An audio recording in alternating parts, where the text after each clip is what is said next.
Hey everyone, a lot of guys in our community are really trying to crack the code when it comes to relationships. Yeah, Figuring out the whole dance, the ups and downs, and maybe even questioning like some of the stuff we've been told about how it all works. absolutely. It's a jungle out there. Totally.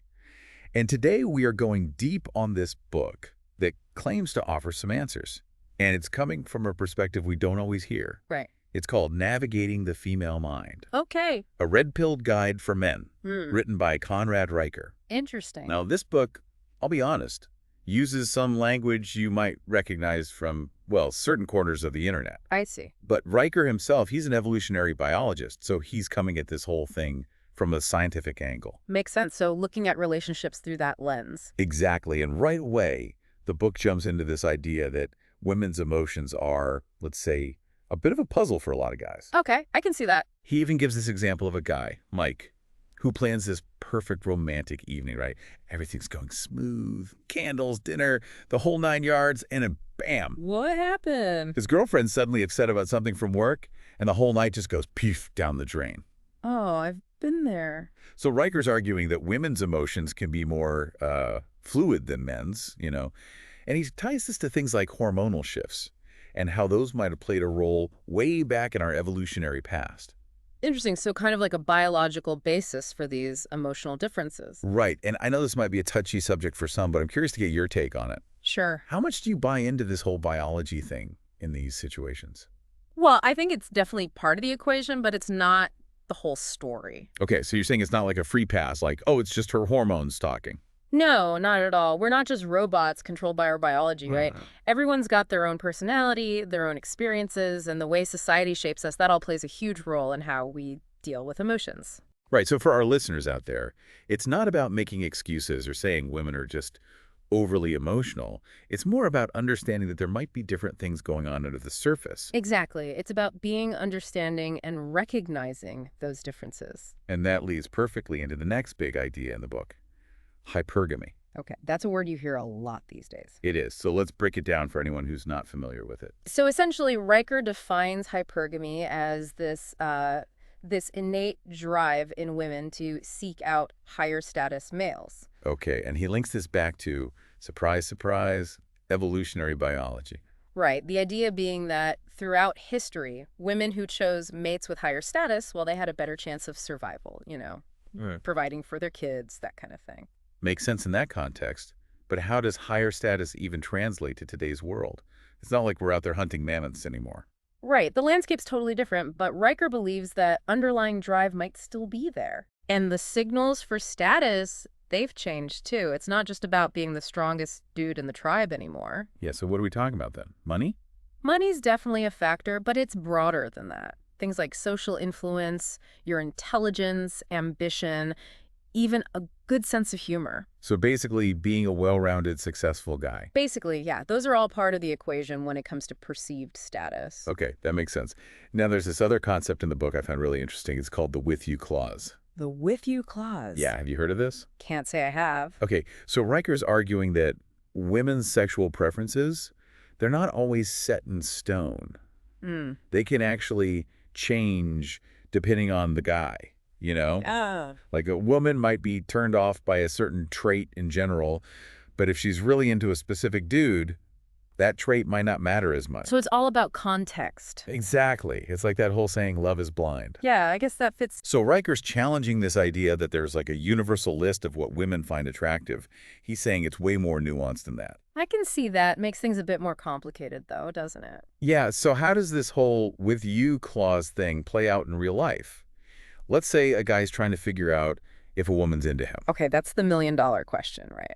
Exactly. Well, Riker cautions against taking things at face value. Like, don't just listen to what she says. Right. You got to look at the bigger picture. So like her body language, how she acts around him, that kind of thing. Exactly. A woman might say she's not interested, but if she's always around you, making eye contact, flirting, then her actions might be telling a different story.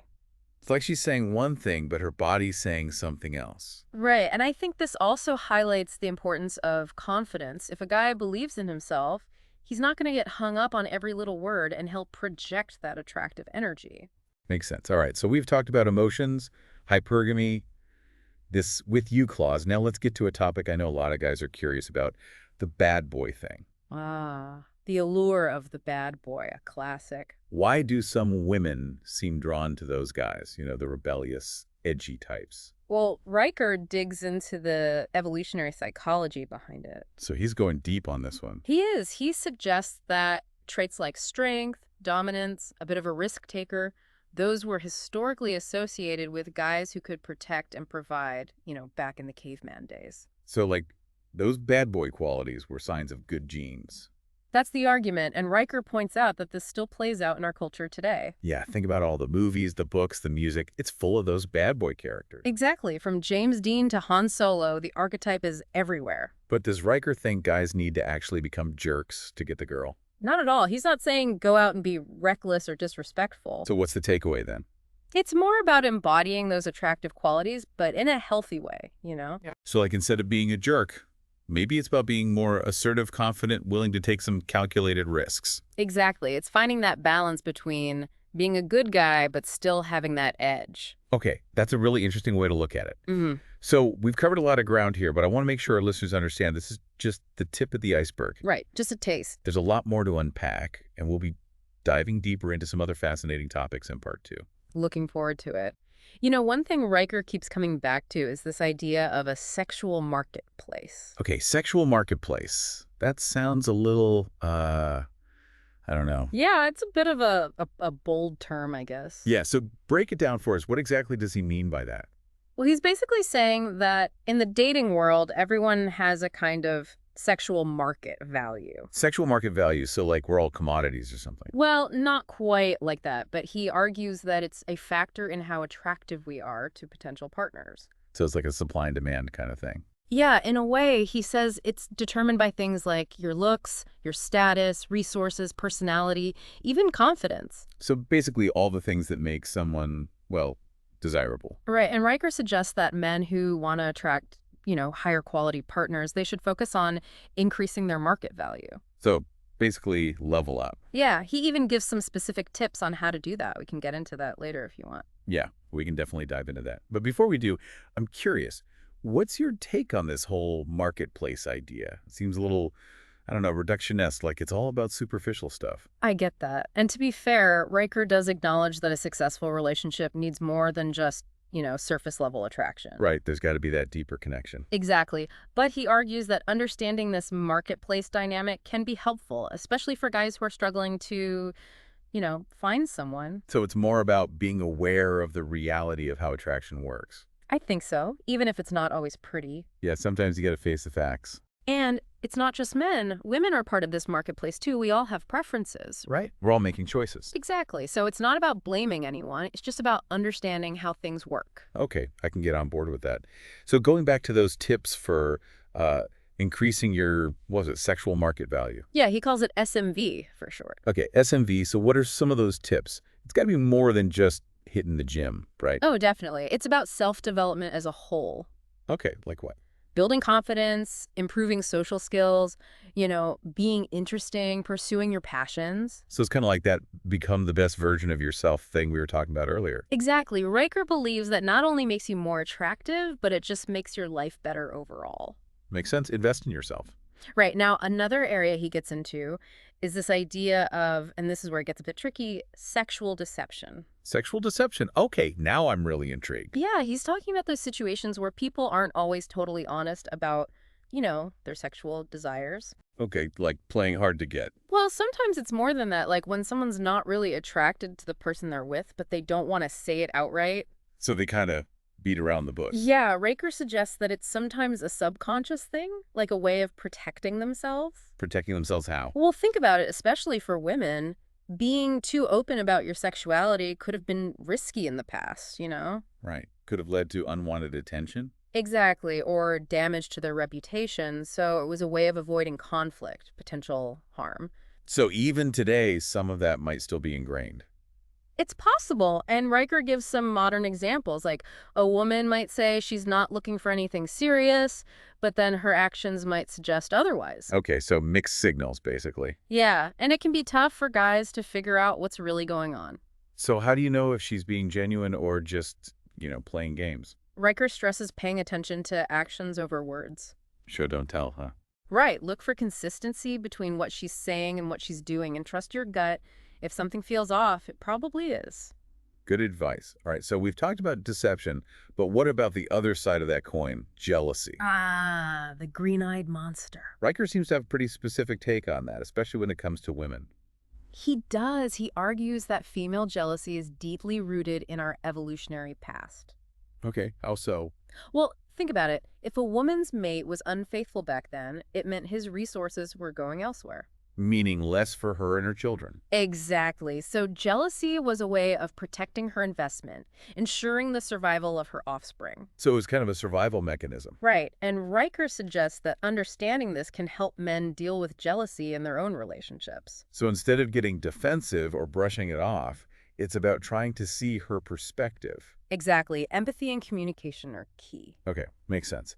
Now, another area where communication is super important is in just understanding how men and women approach relationships differently. That's a big one, for sure. Riker seems to think there are some fundamental differences in the way we think and communicate, based on our evolutionary roles. Yeah, he argues that women, historically, have been more focused on building relationships, fostering those connections. And men have been more focused on, what? Competition, providing resources. Right. Those different priorities can definitely affect how we communicate in relationships. So how does that play out, practically speaking?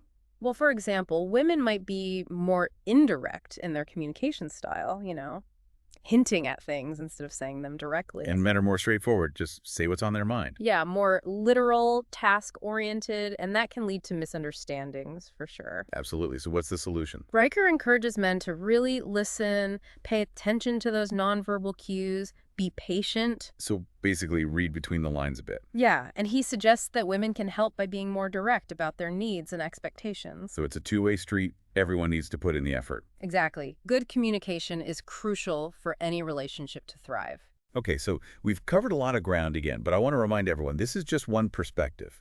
Right, one lens to view things through. There are many other ways to approach relationships, and it's important to be open-minded. I agree. No one book has all the answers. Yeah, relationships are messy, complicated things. They are, but they're also incredibly rewarding when you find that right connection. Absolutely. The key is to keep learning, keep growing, both individually and together. Couldn't have said it better myself. One thing that really stood out to me in this book, it's not just about understanding women. Right. Riker spends a lot of time talking about men taking responsibility for their own lives too, like personal development. Yeah, that's a big theme throughout. He's all about men becoming the best versions of themselves. And it's not just to attract women, right? No, it's about being a better man overall, for your own sake. So like genuine self-improvement, not just playing games. Exactly. He talks about fitness, finances, social skills, passions, even emotional intelligence. It's about being well-rounded. Right, and that's a powerful message. Taking control of your life, creating the life you want. Regardless of whether you're in a relationship or not. Exactly. It's about you. Now, we focus a lot on the female perspective, Mm. but obviously relationships are a two-way street. Of course. Men have needs and preferences too. Absolutely. And a healthy relationship is where both partners feel respected, valued, fulfilled. It's about finding that balance. Right, where each person's strengths, they complement each other. Riker talks about how men and women can approach relationships differently. Yeah. But those differences, they don't have to be a source of conflict. They can actually make the relationship stronger. That's a great point. Like, men might be more problem-solving, focused, action-oriented. And women might be more about communication, emotional connection. Right, and those differences, when you understand them, they create this really dynamic partnership. Like yin and yang, two halves of a whole. Exactly. Now, one thing Riker gets into that might be a bit controversial, it's this idea of the covert contract in long-term relationships. The covert contract. Yeah, I was curious about that. What's that all about? So he's talking about those unspoken expectations that can creep in over time. Okay, like what kind of expectations? Like the man always being the provider, or the woman always being responsible for the emotional stuff. So it's like a hidden script we're following without even realizing it. Exactly. And Riker says these covert contracts, they can lead to resentment if they're not addressed. So how do you avoid falling into that trap? Communication from the very beginning. So talking about your needs, expectations, goals, all that up front. Right, and being willing to renegotiate those terms as the relationship changes, because people change. It's about being proactive, having those tough conversations. Absolutely, and remembering that relationships are a journey, not a destination. There will be ups and downs. For sure, but the key is to face those challenges together as a team. So as we wrap up our deep dive into navigating the female mind, what are some of the key takeaways for our listeners? Well, I think the biggest one is that understanding female psychology, as complex as it can be, it's ultimately empowering. It can help men have better relationships, be more confident, Exactly. And it's not about manipulation or control. It's about respect, communication, genuine connection. and finding that common ground. Right. And I think Riker's book, even though it comes from a specific viewpoint, it offers some valuable insight. That definitely gives you something to think about. It does. And if you're interested in exploring these ideas further, you can find Navigating the Female Mind by Conrad Riker on Amazon Kindle and Google Play Books. Great. Well, thanks for joining us on this deep dive. It's been a fascinating conversation. My pleasure. Always happy to talk about this stuff. Until next time, everyone.